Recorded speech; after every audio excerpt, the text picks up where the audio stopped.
तर बघा विद्यार्थी मित्रांनो, मराठी व्याकरणामध्ये एका वर्णाला जवळपास 10 ते 15 नावं आहेत. हे आपल्याला कोणीच सांगत नाही, कोणत्याही क्लासमध्ये सांगत नाही.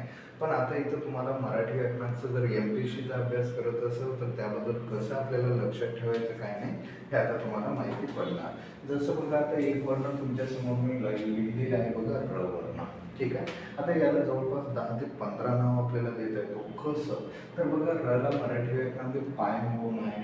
तर याला तुम्ही म्हणू शकता बघा, पहिलं वर्ण.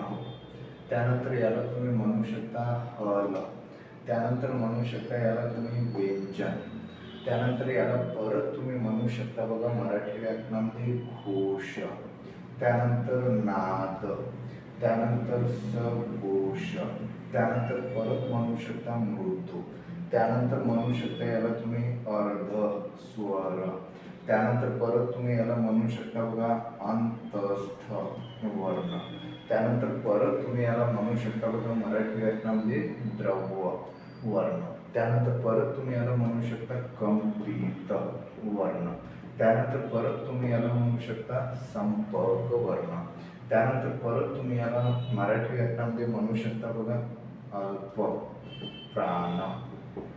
त्यानंतर परत रला तुम्ही म्हणू शकता विवृत वर्ण. त्यानंतर परत तुम्ही रला म्हणू शकता ईशत वर्ण.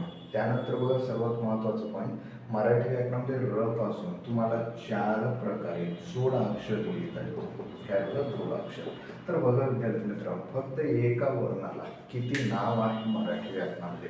जर आपण चांगले MPSCचा अभ्यास करत असाल तर तुम्हाला या पद्धतीने अभ्यास करावा लागेल, तर तुमचं परफेक्ट अभ्यास होणार. ठीक आहे. असे जर व्हिडिओ पाहिजे असेल तर शेअर फॉरवर्ड करा, परत अशी माहिती तुम्हाला मिळत राहणार. ठीक आहे. थँक्यू.